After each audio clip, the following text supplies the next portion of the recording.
बिस्मिल्लाहिर्रहमानिर्रहीम, अस्सलाम वालेकुम। माय नेम इज सफ़र एहसान and this is your channel physics का सफ़र। आज के लेक्चर में जो हम टॉपिक डिस्कस करने वाले हैं उसमें हम डिस्कस करेंगे इंटरनल एनर्जी को हम डिस्कस करेंगे, डिग्री ऑफ फ्रीडम को हम डिस्कस करेंगे और इक्विपार्टीशन ऑफ एनर्जी को हम डिस्कस करेंगे। तो ये तीन टॉपिक्स इंशाल्लाह आज की क्लास में हम कंप्लीट डिटेल के साथ डिस्कस करेंगे, ठीक है। उसके बाद मोनो अटॉमिक, ठीक है, degree of freedom, monoatomic gas molecule हम या डायटॉमिक गैस मॉलिक्यूल के लिए इंटरनल एनर्जी की वैल्यू क्या होती है और पॉलीएटॉमिक गैस मॉलिक्यूल के लिए जो इंटरनल एनर्जी है उसकी वैल्यूज क्या होती हैं, ये सारी चीजें आज के लेक्चर में इंशाल्लाह हम डिस्कस करेंगे। तो शुरू करते हैं आज का लेक्चर, जिसमें सबसे पहले आपको पता होना चाहिए कि ये इंटरनल एनर्जी क्या होती है। देखिए इंटरनल एनर्जी क्या है, the sum of all microscopic, ठीक है, माइक्रोस्कोपिक या जो मॉलिक्यूलर लेवल पे forms of energy is called the internal energy of a system.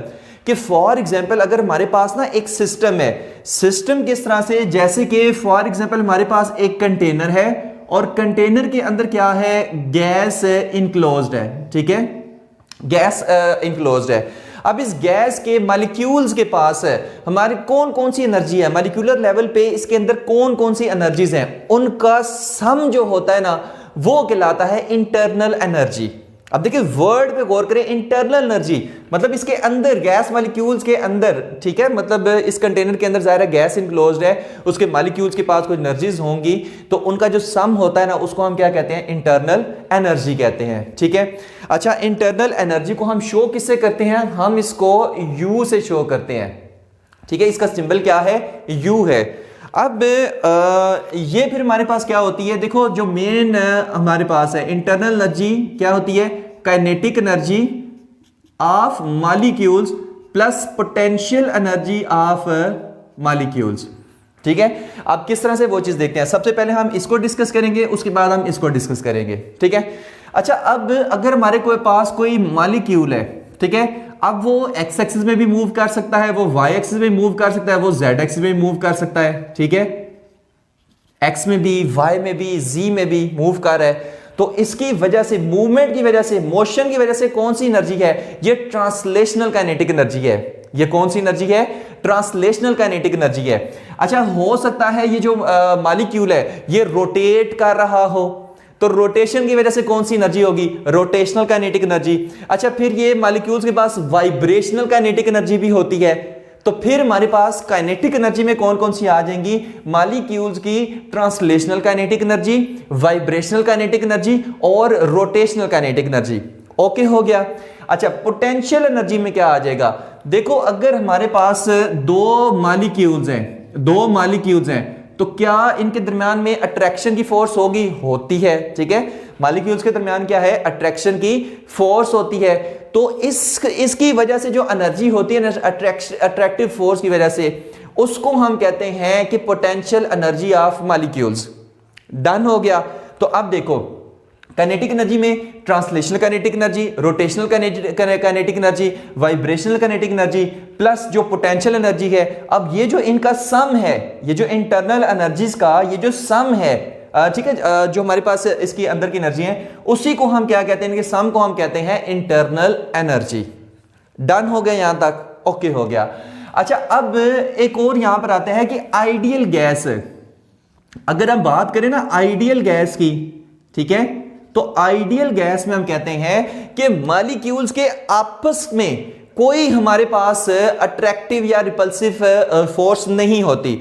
यानी कि जो हमारे पास kinetic theory of ideal gas है वो हमें क्या कहती है कि molecules do not exert any type of force on each other, कि हमारे पास मॉलिक्यूल्स एक दूसरे पे कोई फोर्स एक्सर्ट नहीं करते एक्सेप्ट कोलिजन, ठीक है, कोलिजन के अलावा कोई और एक दूसरे पे फोर्स ऑफ अट्रैक्शन या रिपल्शन एक्सर्ट नहीं करते।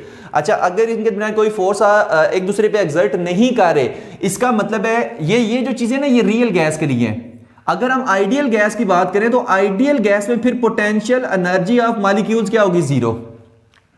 रियल गैस में जीरो नहीं होती, लेकिन जब हम आइडियल गैस की बात करते हैं ना, तो फिर हम उसमें कहते हैं कि पोटेंशियल एनर्जी जो है वो मॉलिक्यूल्स की वो हमारे पास जीरो आ रही है। ठीक है, इसका मतलब है कि सारी की सारी इंटरनल एनर्जी किसकी वजह से होगी? काइनेटिक एनर्जी ऑफ मॉलिक्यूल्स की वजह से होगी।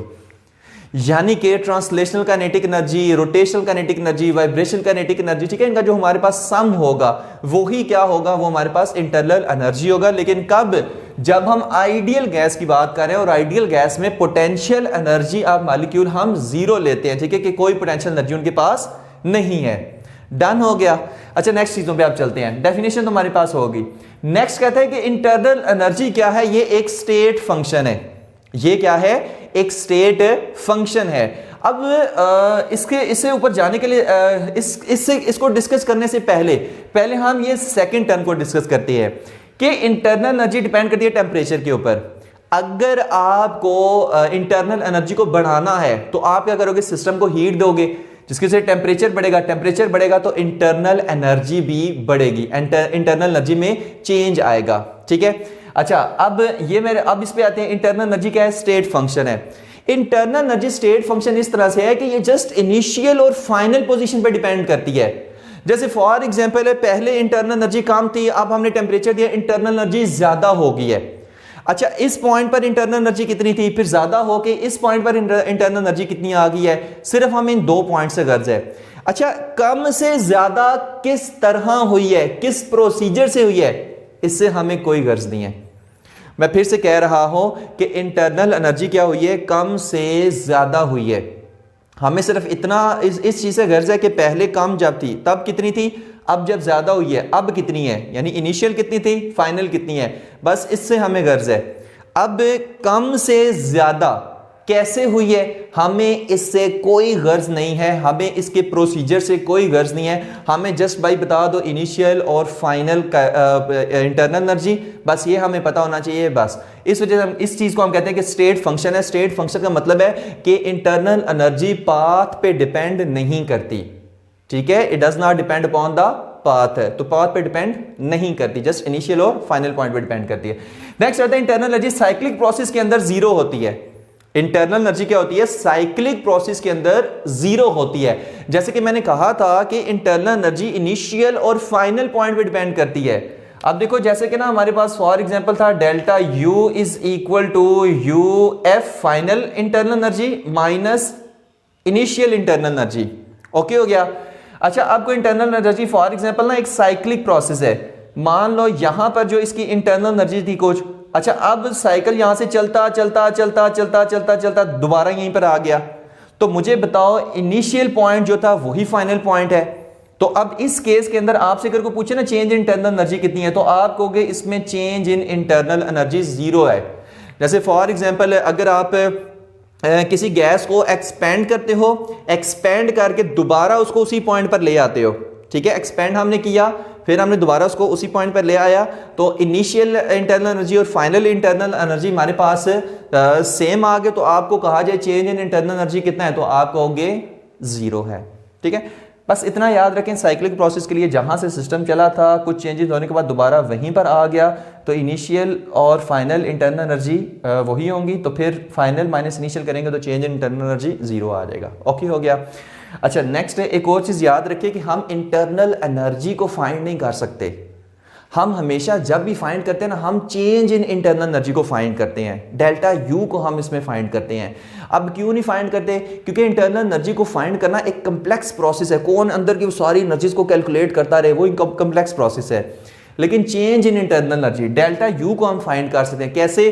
फॉर एग्जांपल जब मैंने वर्क किया है ना, किसी गैस पे वर्क किया है, तो उसमें इंटरनल एनर्जी में चेंज आ गया, ऐसा ही है ना। अब कितना इंटरनल एनर्जी में चेंज आया? भाई जितना आपने वर्क किया है। तो ये तो नहीं मुझे पता कि इंटरनल एनर्जी काम से ज्यादा होकर कितनी होगी है, लेकिन मुझे इतना पता कि मैंने वर्क कितना किया है।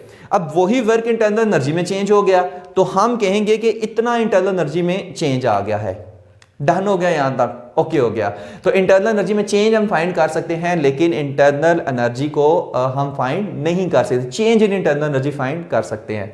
अच्छा, नेक्स्ट आइडियल गैस के लिए इंटरनल एनर्जी क्या होती है? Only consist of kinetic energy and there is no potential energy. हम बात कर चुके हैं कि इंटरनल एनर्जी क्या होती है, सिर्फ काइनेटिक एनर्जी भी कंसिस्ट करती है, पोटेंशियल एनर्जी नहीं होती आइडियल गैस के अंदर। So the internal energy of ideal gas depends on the number of degree of freedom of molecule. अच्छा, इंटरनल एनर्जी किस पे डिपेंड कर रही है? Number of degree of freedom of molecule. अब असल टॉपिक आया है कि ये डिग्री ऑफ फ्रीडम क्या होती है। ठीक है, अब हम इस पे डिस्कस करते हैं। तो वो चीज देखते हैं क्या होती है। देखो हमारे पास क्या है, degree of freedom. Hope so कि इंटरनल एनर्जी की सारी कहानियां आपको समझ आ गई होंगी। वैसे तो फर्स्ट ईयर में भी पढ़ के आ चुके हैं, ये नई चीजें आती हैं। ठीक है, डिग्री ऑफ फ्रीडम और equipartition of energy. Degree of freedom क्या है? The term degree of freedom, जिसको हम DOF से भी शो करते हैं। The term degree of freedom of the system tells us about the number of free और independent motions of a system. Degree of freedom हमें बताता है number of independent motion of a system, कि independent motion of a system जो है उनका number कितना है। क्या वो 1 है, क्या वो 2 है, क्या वो 3 है, क्या वो 4 है, क्या वो 5 है। अच्छा, जैसे आप इसकी डेफिनेशन को पढ़ोगे ना तो एकदम से ना जंतर मंतर लगेगा, लेकिन जब हम इसको अप्लाई करेंगे ना तो फिर हमारे पास मजा आ जाएगा इसको समझने में। ठीक है, अप्लाई करके देखते हैं कि इसमें डिग्री ऑफ फ्रीडम कितनी है। अच्छा देखो, टोटल डिग्री ऑफ फ्रीडम का ना ये आप याद रखो, इसमें क्या है, जाहिर सी बात है आइडियल गैस की बात कर रहे हैं तो सिर्फ काइनेटिक एनर्जी की हम बात करेंगे। और काइनेटिक एनर्जी में क्या, वाइब्रेशनल एनर्जी, रोटेशनल एनर्जी और ट्रांसलेशनल एनर्जी। ठीक है, हम इनका देखेंगे कि इनमें हमें कौन कौन सी मिल रही है, उसके बाद हम नेक्स्ट चीजें डिस्कस करेंगे। तो देखते हैं किस तरह से हलवा मक्खन मलाई है, मजा आने वाला है इस टॉपिक में। सिर्फ एक ही चीज आपसे चाहिए, वो है ध्यान। ठीक है, जस्ट कंसंट्रेशन आपकी इधर होनी चाहिए। अच्छा, फॉर एग्जांपल हम यहां पर लेते हैं पहले मोनोटॉमिक गैस मॉलिक्यूल्स के लिए बताओ डिग्री ऑफ फ्रीडम कितनी है। अच्छा, मोनोटॉमिक गैस मॉलिक्यूल क्या होते हैं? A monatomic molecule is one in which atoms are not bound to each other. यानी मोनोटॉमिक गैस मॉलिक्यूल क्या होते हैं कि जिसमें एटम्स एक दूसरे के साथ बाउंड नहीं होते। ठीक है, अलग थलग होते हैं। अच्छा, उसमें कौन सा आता है? नोबल गैसेस जैसे helium, neon, organ, krypton, xenon वगैरह। ठीक है, ये इसकी एग्जांपल्स में आ जाएंगी। अब वन बाय वन करके देखते हैं। तो मोनोटॉमिक गैस, जैसे फॉर एग्जांपल ना गौर से इधर देखना है कि हमारे पास ना ये एक एटम है, ये हमारे पास क्या है, एक एटम है।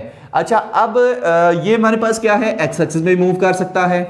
ठीक है, मान लो ये फॉर एग्जांपल वाई में मूव कर रहा होगा, मान लो जेड में मूव कर रहा होगा, तो एक्स, वाई और जी तीनों में मूव कर सकता है। ठीक है, गैस मॉलिक्यूल है ना, गैस मॉलिक्यूल है, आइडियल गैस मॉलिक्यूल है, जहां मर्जी मूव करे, एक्स में मूव करे, वाई में मूव करे, जेड में मूव करे, नो इशू।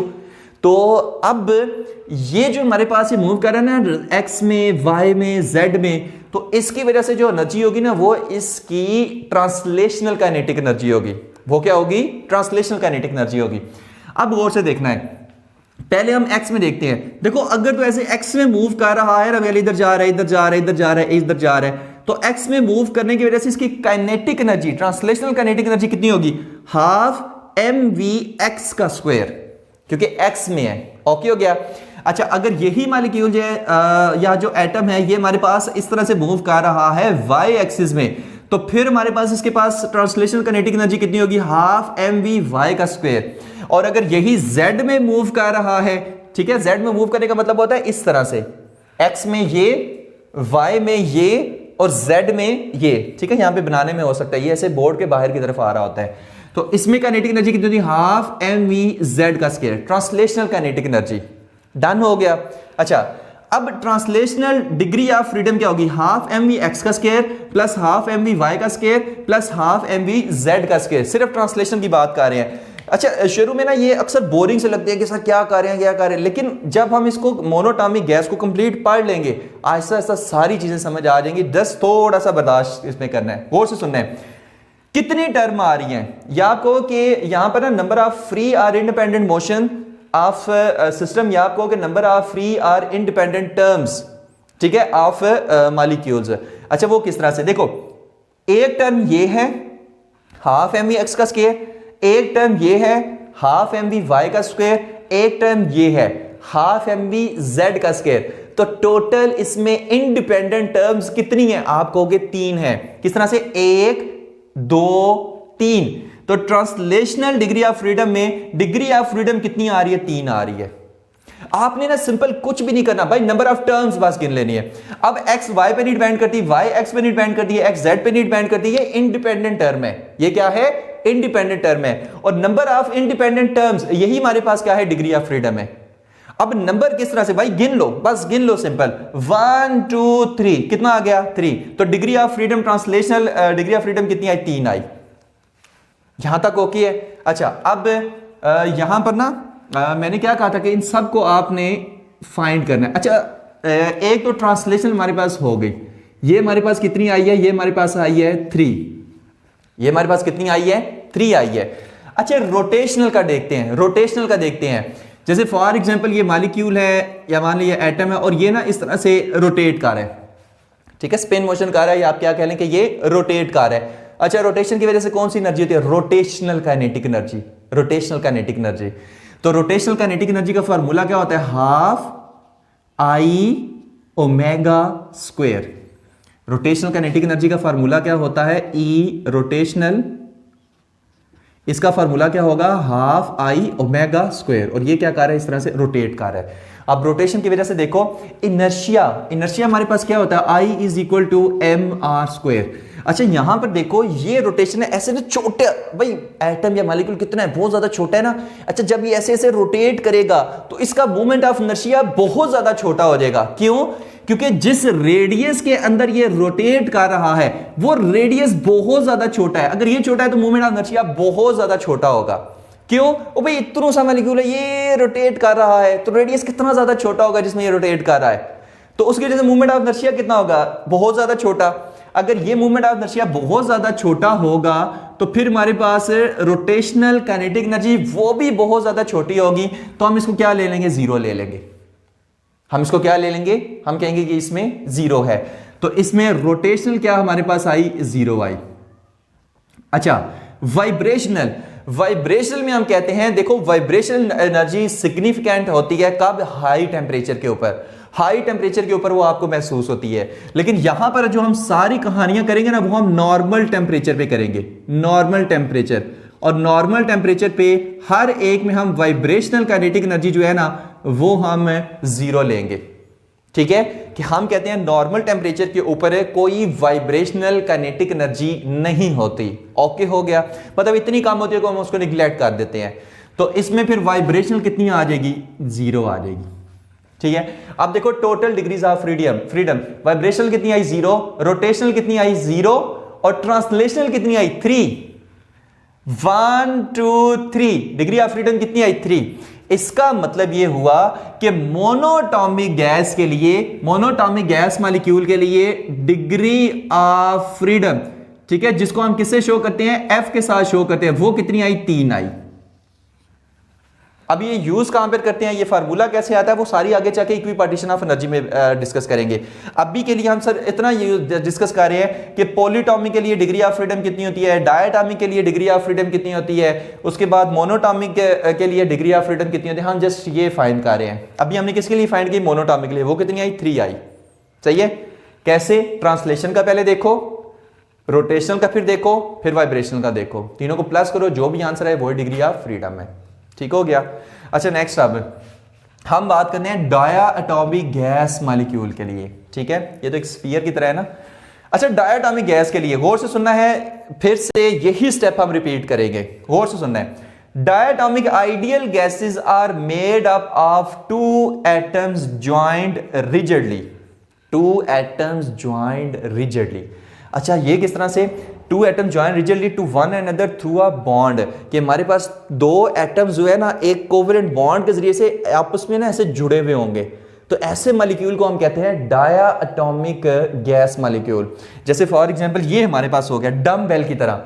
डम्बेल वो होते हैं ना अक्सर वो डोले शोले बनाने के लिए तो उन डम्बेल की तरह एक उसका मैस इधर लटका होता है, एक इधर लटका होता है, दरमियान में वो डंडा सा होता है, उसके जरिए से मान लो वो डंडा बॉन्ड है और जो साइड पे मैस लटके हैं ना वो एटम्स हैं।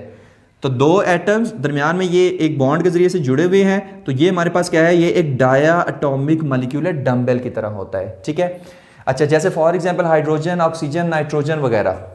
ओके हो गया हाइड्रोजन। अब नेक्स्ट ये जो ना 3/2 RT और U = 5/2 RT, इसकी आगे चल के बात करते हैं, ये इंटरनल एनर्जी कैसे निकालते हैं। अभी हम जस्ट डिग्री ऑफ फ्रीडम की बात कर रहे हैं। ओके हो गया।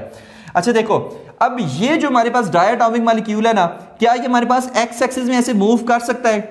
कर सकता है। तो उसकी वजह से जो इसकी ट्रांसलेशनल काइनेटिक एनर्जी होगी एक्स एक्सिस में, वो कितनी होगी? Half mv(x²। अच्छा, वाई एक्सिस में ये ऐसे मूव कर सकता है? कर सकता है। तो वाई एक्सिस में इसकी कितनी होगी? Half mv(y²। अच्छा, जेड एक्सिस में क्या इस तरह से वो मूव कर सकता है? तो जेड एक्सिस में इसकी होगी हाफ mv(z²। डन हो गया यहां तक? ओके। अच्छा, ये तो हमारे पास ट्रांसलेशनल काइनेटिक एनर्जी, वो भी इसकी कितनी आई? 3 आई। ठीक है, अब हम ना इसके लिए लिख रहे हैं, अब हम इसके लिए ट्रांसलेशनल काइनेटिक एनर्जी इसकी कितनी आई? या ट्रांसलेशन एनर्जी 1 2 3 इसकी आ गई। ठीक है, टोटल टर्म्स कितनी है? 3 है। 1 2 3, तो हमने 3 लिख लिया। अच्छा, अब देखते हैं रोटेशनल में। रोटेशनल में देखो, रोटेशनल में किस तरह से होगा। आपने ना इसको इस तरह से रोटेट करना है कि अगर इस नट की एग्जांपल आपने लेनी है। किसकी एग्जांपल लेनी है? नट की एग्जांपल लेनी है। गौर से सुनना कैसे। मान लो कि ये हमारे पास ना डायटोमिक मॉलिक्यूल है, एक एटम इधर है, एक एटम इधर है, और ये डम्बल सा है। सही है। अच्छा, ये डायटोमिक मॉलिक्यूल है। अच्छा, अब अगर मैं इसको इस तरह से रोटेट करूं तो किस तरफ जाएगा? वाई एक्सिस में। देखो, अगर नट को आप ऐसे से खोलो तो किधर जाएगा? वाई एक्सिस में। तो अगर आप इस तरह से इसको रोटेट करोगे ना, तो इसकी रोटेशन जो होगी वो वाई एक्सिस में होगी। ठीक है, वाई एक्सिस में। तो वाई एक्सिस में अगर रोटेट कर रहा है ये वाला मॉलिक्यूल, ऐसे से वाई एक्सिस में रोटेट कर रहा है, तो उसके लिए इसकी जो रोटेशनल एनर्जी होगी, रोटेशनल काइनेटिक एनर्जी, वो कितनी होगी? Half I(y)(ω)(y²। अच्छा, क्या अब ये हम जीरो लेंगे? यहां पर तो हमने रोटेशनल एनर्जी को जीरो ले लिया था मोनोटॉमिक में, क्या हम इसमें जीरो लेंगे? नहीं, इसमें हम जीरो नहीं लेंगे। क्यों जीरो नहीं लेंगे? देखो, उसमें रेडियस बहुत छोटू सा था, क्योंकि एक सफियर टाइप, वो एक ही एटम सा था। अब यहां पर देखो, यहां पर ना एक ये एटम है, एक ये एटम है, दरमियान में डिस्टेंस है। तो अब जब ये इस तरह से रोटेट करेगा, इस तरह से रोटेट करेगा, तो फिर हमारे पास ये इसका क्या होगा? ये इसका रेडियस होगा, ये वाला। ये इसका क्या होगा? इसकी रोटेशन का जो सर्कल सा बन रहा है उसका रेडियस होगा। क्या ये छोटा सा है? नहीं, ये छोटा नहीं है, ये थोड़ा सा बड़ा है। तो अब इसकी वजह से जो मूवमेंट ऑफ इनर्शिया होगा ना, I = mr², तो इसकी वजह से जो मूवमेंट ऑफ इनर्शिया होगा वो इतना छोटा नहीं होगा कि हम उसको निगलेक्ट कर सकें। इस वजह से यहां पर हमें rotational kinetic energy Y axis में हमें कंसीडर करनी पड़ेगी, और वो कितनी होती है? हाफ I(y)(ω)(y²), हाफ I(ω)² होती है ना, और वाई हमने किस में लगा दिया? क्योंकि वाई एक्सिस में रोटेट कर रहा है। डन हो गया? ओके हो गया। अच्छा, जेड एक्सिस में देखते हैं, गौर से सुनना है। जेड एक्सिस किधर है? इस तरह से, ये एक्स है, ये वाई है, और ये जेड है। अब मैंने इसको इस तरह से रोटेट करना है कि ये जेड में आए। तो देखो, नट को अगर आप इस तरह से खोलो तो किधर आएगा? जेड एक्सिस में। इसका मतलब है आप इसको ऐसे रोटेट कराओगे, ऐसे। आप इसको कैसे रोटेट कराओगे? ऐसे रोटेट कराओगे, तो ये किधर आएगा? आपकी तरफ। ठीक है, ऐसे जेड एक्सिस में इस तरह से रोटेट करवाओगे। ठीक है। अच्छा, जब जेड एक्सिस में इस तरह से रोटेट कर रहा है, तो मुझे बताओ, क्या अब इसकी rotational kinetic energy Z axis में जीरो होगी? भाई नहीं होगी। फिर से ये देखो कितना बड़ा सर्कल बनाएगा, ये सर्कल, ये सर्कल, ये सर्कल। तो जब ये बना रहा है तो उसका रेडियस क्या छोटा है? फिर से रेडियस यही होगा। लेकिन पहले रोटेशन ऐसे कर रहा था, लेकिन अब रोटेशन ऐसे कर रहा है, तो जेड एक्सिस में अगर जा रहा है, तो जेड एक्सिस में रोटेशन करता हुआ जा रहा है, तो जेड एक्सिस में जाते हुए इसकी रोटेशनल काइनेटिक एनर्जी कितनी होगी? जेड एक्सिस में इसकी होगी 1/2 I(z)(ω)(z²। तो ये भी हम निगलेक्ट नहीं कर सकते। ओके हो गया। अच्छा, नेक्स्ट एक्स एक्सिस में देखो, मैंने इसको ऐसे रोटेट करना है कि ये एक्स में जाए। ठीक है, ऐसे रोटेट करना है कि ये एक्स में जाए। ठीक है। अच्छा, अगर तो ऐसे हमारे पास पड़ा हुआ है तो ऐसे करो तो इधर आ गया, अगर हमने ऐसे इसको रोटेट किया तो फिर इधर आ गया। अगर एक्स में रोटेट करेगा ना, तो गौर से सुने कैसे आएगा। ये हमारे पास डायटोमिक मॉलिक्यूल है, और ये हमारे पास ऐसे इसको रोटेट करना है। अगर मैं नट ऐसे ऐसे इसको रोटेट करूं तो किधर आएगा? एक्स एक्सिस में। ऐसे ही है ना। तो जब हमारे पास ये डायटोमिक मॉलिक्यूल है, फिर ये ना ऐसे ऐसे रोटेट करेगा, ऐसे ऐसे ऐसे ऐसे रोटेट करेगा। और जब ऐसे ऐसे रोटेट कर रहा है, ऐसे ऐसे रोटेट कर रहा है, ठीक है, ऐसे ऐसे रोटेट कर रहा है, तभी एक्स में जाएगा ना। तो फिर हमारे पास ये जो रोटेशन है, ये जो रोटेशन का छोटा सा ये सर्कल नहीं बनेगा, बहुत ही छोटू सा। पहले तो जब ऐसे ऐसे कर रहा था तो बड़ा सा सर्कल बन रहा था, लेकिन जब ये ऐसे ऐसे रोटेट कर रहा है तो इसकी रोटेशन का छोटू सा सर्कल बना है, इसका मतलब है रेडियस भी छोटा सा।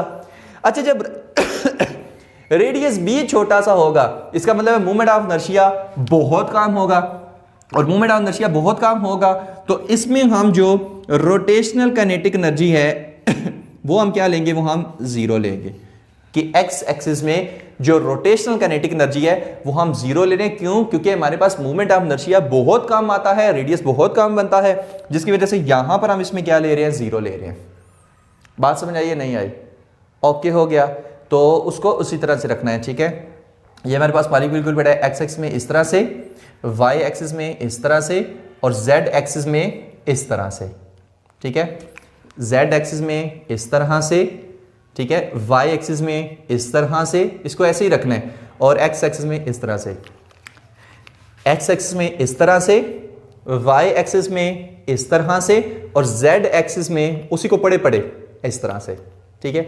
ऐसे रोटेट कर रहा है तो जेड में, ऐसे रोटेट कर रहा है तो वाई में, ऐसे ऐसे रोटेट कर रहा है तो एक्स में, और एक्स में इसका मूवमेंट ऑफ इनर्शिया कम है, इस वजह से रोटेशनल काइनेटिक एनर्जी जीरो। अच्छा, अब गौर से सुनना है, ट्रांसलेशनल एनर्जी में टर्म्स कितनी आ रही है, 1 2 3, तो आपने यहां पर लगा दिया 3, क्योंकि हमारे पास नंबर ऑफ टर्म्स जो है जो इंडिपेंडेंट होती है एक दूसरे के ऊपर, वही हमारे पास डिग्री ऑफ फ्रीडम है। अच्छा, रोटेशन में कितनी आ रही है, 1 2, तीसरी तो जीरो हो गई है, तो रोटेशन में आप लिखोगे 2, रोटेशन में कितनी आप लिखोगे, 2 लिखोगे। अच्छा, वाइब्रेशन में मैंने कहा था नॉर्मल टेम्परेचर के ऊपर कोई वाइब्रेशनल काइनेटिक एनर्जी नहीं होती है, हाई टेम्परेचर के ऊपर सिग्निफिकेंट होती है। ओके हो गया। अब उसका क्या करना है वो भी आगे जाके हम उसको बताएंगे कि अगर वो भी इन्वॉल्व हो जाए हाई टेम्परेचर में किस तरह से होगा, वो भी जाके बात करेंगे। इसका मतलब यहां पर वाइब्रेशनल जो एनर्जी है वो कितनी होगी, 0, तो 0 + 2 + 3 कितनी होगी, 5, ठीक है। तो डायटोमिक गैस के लिए जो हमारे पास डिग्री ऑफ फ्रीडम होगी वो कितना होगा, वो 5 होगा डिग्री ऑफ फ्रीडम। इसके लिए हमारे पास मोनोटॉमिक के लिए 3 और डिग्री ऑफ फ्रीडम है डायटोमिक के लिए 5 हो गई। सही है। अगर इस तरह समझना ना हो बस गिन लिया करो, बस गिन लिया करो। गिन लिया किस तरह से, मोनोटॉमिक के लिए 1 2 3, क्या इसके अलावा कुछ है, नहीं है, तो डिग्री ऑफ फ्रीडम 3 है, ठीक है। कि 3 टाइप्स की हमारे पास मोशन हो रही है और ये एक दूसरे के ऊपर इंडिपेंडेंट है, ठीक है, एक दूसरे के ऊपर डिपेंड नहीं करती। सेम इसी तरह इसमें अगर आप गिनो तो 1 2 3 4 5, टोटल कितनी है, 5 है, तो भाई डिग्री ऑफ फ्रीडम 5 है, ठीक है। और ये पांचों ये एक दूसरे के ऊपर डिपेंड नहीं करती, इंडिपेंडेंट होती हैं। तो डिग्री ऑफ फ्रीडम हमें बताती है कितनी इंडिपेंडेंट टर्म्स आ रही हैं, क्योंकि एक दूसरे पर डिपेंड नहीं करती। तो डिग्री ऑफ फ्रीडम इसकी 5 है। डन हो गया। अच्छा, लास्ट में हम बात करते हैं पॉली एटॉमिक गैस मॉलिक्यूल की। नेक्स्ट हम देखते हैं पॉली एटॉमिक के लिए, ठीक है, पॉली एटॉमिक गैस मॉलिक्यूल के लिए। तो देखो मोनो एटॉमिक के लिए क्या आई थी, मोनो एटॉमिक गैस मॉलिक्यूल के लिए जो डिग्री ऑफ फ्रीडम थी भाई वो तो 3 थी, और डाया एटॉमिक के गैस मॉलिक्यूल के लिए हमारे पास कितनी थी, डिग्री ऑफ फ्रीडम 5 थी, ठीक है। अब हम देखते हैं पॉली एटॉमिक गैस मॉलिक्यूल के लिए, पॉली एटॉमिक गैस मॉलिक्यूल, ठीक है। अच्छा, पॉली एटॉमिक गैस मॉलिक्यूल में जैसे कि फॉर एग्जांपल आपके पास सल्फर डाइऑक्साइड हो गया, या आपके पास सल्फर ट्राइऑक्साइड हो गया, एटसेट्रा एटसेट्रा एटसेट्रा, ठीक है। CH4 आपके पास हो गया, NH3 आपके पास हो गया, ये सारे हमारे पास क्या है, ये पॉली एटॉमिक गैस मॉलिक्यूल हैं, ठीक है। अच्छा, अब पॉली एटॉमिक के लिए आपके पास क्या होगी, हम ना इसको हम ले लेते हैं। तो ये हमारे पास क्या है, सल्फर है, ठीक है, और डबल बॉन्ड ऑक्सीजन के साथ, यहां पर भी ऑक्सीजन है, यहां पर भी ऑक्सीजन, ठीक है। तो ये हमारे पास क्या है, सल्फर ट्राइऑक्साइड है, सल्फर ट्राइऑक्साइड है, याद रखना है, ठीक है। अच्छा, इसके लिए अब हमारे पास जाहिर सी बात है ये एक्स में भी जा सकता है, ठीक है, एक्स में मूव कर सकता है, वाई में भी कर सकता है, नहीं सॉरी, एक्स में भी कर सकता है, वाई में भी कर सकता है, और जेड में भी कर सकता है, ठीक है। तो ट्रांसलेशनल काइनेटिक एनर्जी के लिए इसकी जो डिग्री ऑफ फ्रीडम होगी, ठीक है, वो हमारे पास वो 3 ही आएगी, ठीक है। और इसके लिए आप लिख सकते हो कि ½ mv(x) का स्क्वायर प्लस ½ mv(y) का स्क्वायर और mv(y) का स्क्वायर प्लस ½ mv(z) का स्क्वायर, ठीक है। ये वाली ना ट्रांसलेशनल काइनेटिक एनर्जी है, इसमें भी आएंगे, ओके। अच्छा, अब रोटेशनल का देखते हैं, रोटेशनल का देखते हैं क्या हमारे पास एक्स में होगी या नहीं, half I x omega x का स्क्वायर, क्या ये होगी या नहीं, वो चीज देखते हैं। देखो हमारे पास ये एक्स एक्सिस है। अच्छा, एक्स एक्सिस में जब ये ऐसे ऐसे रोटेट करेगा, किस तरह से, हमारे पास ये कुछ इस तरह से रोटेट करेगा, ठीक है, ऐसे ऐसे ऐसे ऐसे ऐसे ऐसे रोटेट करके जाएगा। तो मुझे बताओ क्या ये जो अब इसका वो रेडियस बनेगा, क्या वो छोटा बनेगा? भाई छोटा नहीं बनेगा, अब वो बड़ा बनेगा। अब हम इसको इग्नोर नहीं कर सकते। अब इसका रेडियस क्या बनेगा, वो बड़ा बनेगा और उसको हम इग्नोर नहीं कर सकते। तो इसका मतलब है कि उसमें मूवमेंट ऑफ इनर्शिया को भी हम इग्नोर नहीं कर सकते, लिहाजा रोटेशनल काइनेटिक एनर्जी उसमें होगी, उसको भी हम इग्नोर नहीं करेंगे। अच्छा, वाई एक्सिस में देखते हैं। वाई एक्सिस में भाई ये बनेगा, तो ये इसका फिर रेडियस हो जाएगा। क्या ये छोटा है? वाई एक्सिस में कैसे, ऐसे ऐसे ऐसे ऐसे ऐसे ऊपर, क्या ये रेडियस छोटा है? नहीं, ये तो बड़ा है। इसका मतलब है मूवमेंट ऑफ इनर्शिया वाई में भी इतना छोटा नहीं होगा कि हम उसको निग्लेक्ट कर सकें। तो वाई में भी हम रोटेशनल काइनेटिक एनर्जी को निग्लेक्ट नहीं करेंगे, बल्कि वाई में भी रोटेशनल काइनेटिक एनर्जी होगी, उसकी वैल्यू इफेक्ट करेगी। अच्छा, जेड में देखते हैं। अगर जेड में इसका मतलब है इस तरह से ये रोटेट करके ऐसे आपकी तरफ आ रहा है, तो मुझे बताएं जब ये इस तरह से रोटेट ऐसे ऐसे करेगा तो क्या अब रेडियस छोटा होगा? नहीं, रेडियस बड़ा होगा, तो मूवमेंट ऑफ इनर्शिया भी बड़ा होगा। लिहाजा जेड एक्सिस में भी हम इसको इग्नोर नहीं कर सकते। तो यहां पर half I Z omega Z का स्क्वायर, ठीक है। अच्छा, अब बताओ नंबर ऑफ टर्म्स कितनी है यहां पर, ठीक है। 1 2 3 4 5 6 और वाइब्रेशनल काइनेटिक एनर्जीज की वो भी हम जीरो लेंगे, क्योंकि हम नॉर्मल टेम्परेचर पे बात कर रहे हैं। किस पे बात कर रहे हैं? नॉर्मल टेम्परेचर पे। तो नॉर्मल टेम्परेचर पे वाइब्रेशनल काइनेटिक एनर्जी जीरो लेते हैं।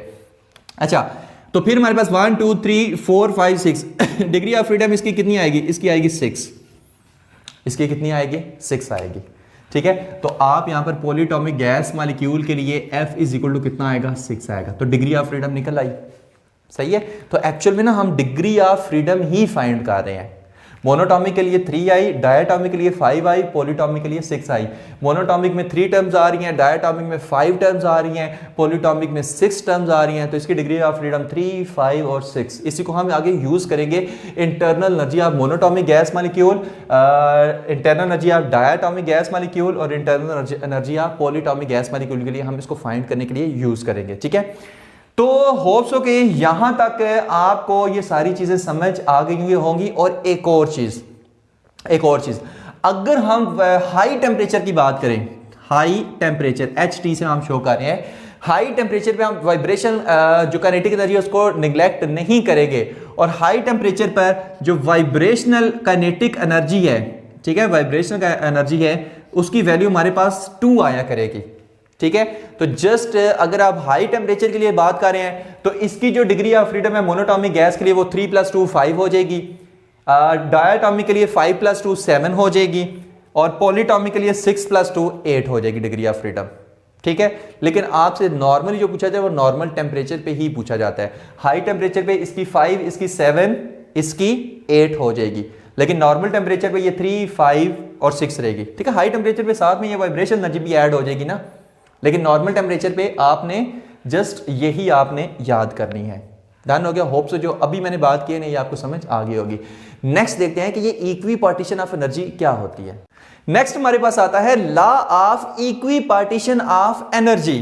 अब देखें जो क्वेश्चन का आंसर है वो क्वेश्चन के अंदर ही मौजूद है, law of equi partition of energy. अब ये इक्वी पार्टीशन ऑफ एनर्जी का क्या मतलब है वो चीज देखते हैं।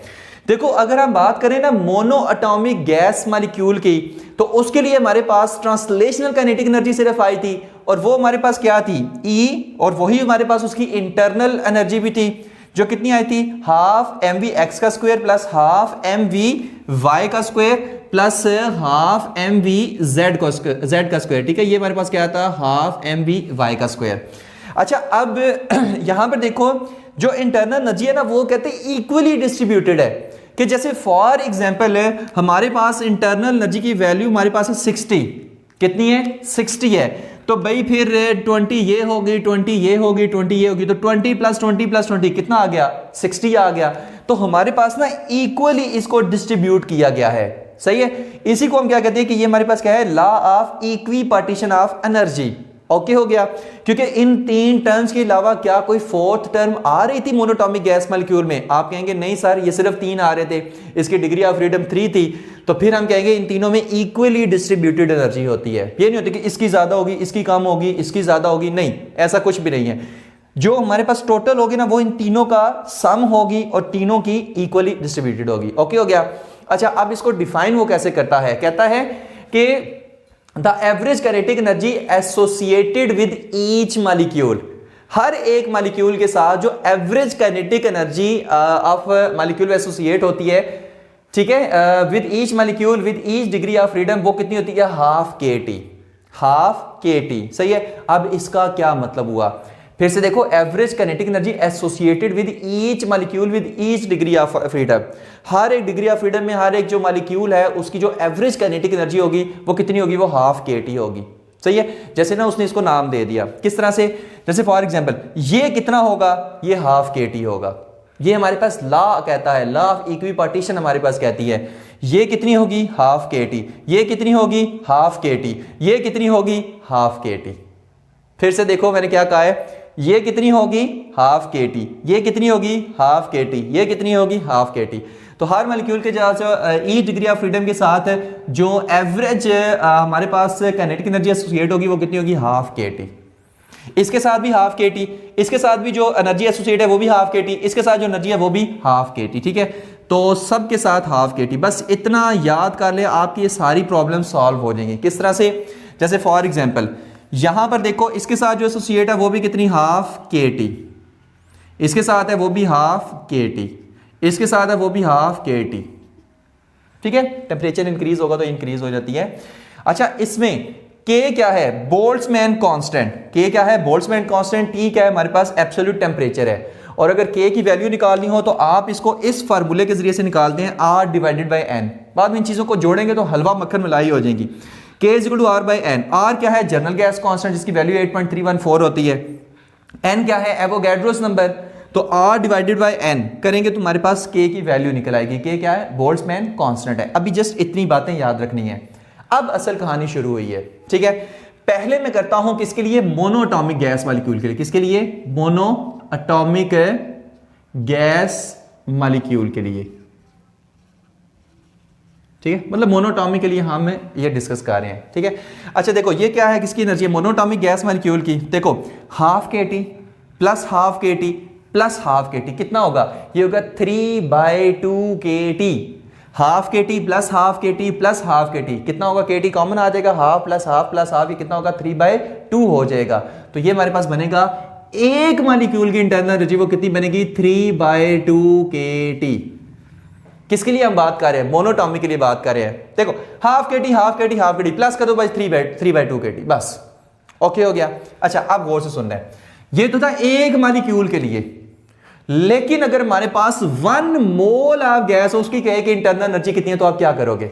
ये तो एक मॉलिक्यूल की है और 1 मोल ऑफ गैस में कितने होते हैं? एवोगैड्रोस नंबर के इक्वल। तो फिर हमारे पास आप क्या करोगे? यहां पर आप ऐड करोगे 3/2 के टी इनटू एवोगैड्रो नंबर से इसको मल्टीप्लाई कर दोगे, के टी एन कर दोगे, where in N is Avogadro's number. भाई 1 मोल में कितना होता है एवोगैड्रो नंबर? ठीक है, 6.022 इंटू 10⁻23। अच्छा, अब 1 मोल के लिए तो हमने बीच में एन इंट्रोड्यूस करवा दिया। अब देखो ये हमारे पास के और एन, के और एन की मिलकर क्या बनाते हैं? ये तो हमारे पास आर बनाते हैं, R is equal to K N. ठीक है, जैसे K is equal to R by N है ना, तो R is equal to K N. तो यहां पर के एन को हटाकर हम फिर यहां पर लिख देंगे 3/2 के और एन को आर टी, ऐसे ये लिख दे। ओके हो गया। तो फिर 1 मोल के लिए इंटरनल एनर्जी हमारे पास कितनी आएगी? 3/2 आर टी, 3/2 आर टी। अब देखो, अब नेक्स्ट देखते हैं इंटरनल एनर्जी n मोल्स के लिए। भाई गौर से सुने, ये 1 मॉलिक्यूल के लिए, ये 1 मोल के लिए। भाई 1 मोल में तो बहुत ज्यादा मॉलिक्यूल होते हैं, एवोगैड्रो नंबर। ठीक है, एवोगैड्रो नंबर के इक्वल। तो 1 मोल के लिए, और अगर 1 मोल ना हो, बहुत सारे मोल हो, 10 मोल हो, 20 हो, 30 हो, जितने भी हो, n नंबर ऑफ मोल्स हो, तो सिंपल एक काम करें, आप इसको लगाओगे 3/2 और साथ में स्मॉल n का इजाफा करोगे और RT। ये हमारे पास है इसका फार्मूला 3/2 nRT। n क्या है? नंबर ऑफ मोल्स हैं। अगर 1 है तो यहां पर 1 पुट कर दो, n इज इक्वल टू 1 हो जाएगा, तो ये टर्म आ जाएगी 1 मोल के लिए ये। और अगर 3 है तो 3 पुट कर दो, 4 है तो 4 पुट कर दो। तो यहां पर देखो मोनोटॉमिक गैस के लिए इंटरनल एनर्जी की वैल्यू कितनी होती है? 3/2 nRT। 3/2 nRT एक जर्नल फार्मूला भी आपको बताएंगे, मजा आ जाएगा। ठीक है, अब गौर से सुनें। अब नेक्स्ट हम देखते हैं डायाटॉमिक के लिए। किसके लिए हम देख रहे हैं? डायाटॉमिक गैस मॉलिक्यूल अगर हमारे पास हो तो उसके लिए इंटरनल एनर्जी हम किस तरह से फाइंड करेंगे। ठीक है, अच्छा डायाटॉमिक गैस मॉलिक्यूल के लिए ना गौर से सुने, टर्म्स कितनी आ रही थी? टर्म्स कितनी आ रही थी? आपके पास आ रही थी एनर्जी, इंटरनल एनर्जी कितनी? हाफ mv(x) का स्क्वायर प्लस हाफ mv(y) का स्क्वायर प्लस हाफ mv(z) का स्क्वायर प्लस यहां पर क्या आती? हाफ i(y) ओमेगा y का square plus half i(z) omega z का स्क्वायर। यही आ रही थी ना? x वाली हमारे पास उसमें कैंसिल हो गई थी, उसका मूवमेंट ऑफ इनर्शिया बहुत काम था, हमने कहा खत्म। ठीक है, ये वाली वैल्यू हमने लिखी थी डायाटॉमिक के लिए 1 2 3 4 5 और हमने कहा था डिग्री ऑफ फ्रीडम 5 है। याद आया? अब भी हमने किया ये, सही है। अच्छा इसमें देखो हर एक के साथ the average kinetic energy associated with each molecule with each degree of freedom वो 1/2 kT है। अच्छा इसके साथ भी 1/2 kT, ये भी 1/2 kT, 1/2 kT, 1/2 kT, 1/2 kT। तो पिछले में 3 थी ना, इसमें 5 आ गए। 1 2 3 4 5। तो आपने करना है 1/2 kT plus 1/2 kT plus 1/2 kT plus 1/2 kT plus 1/2 kT। तो ये हमारे पास कितना आ जाएगा? उसके लिए हमारे पास आ जाएगा ना 5/2 kT। और किसके लिए? इंटरनल एनर्जी, लेकिन है हमारे पास एक मॉलिक्यूल के लिए। सही है।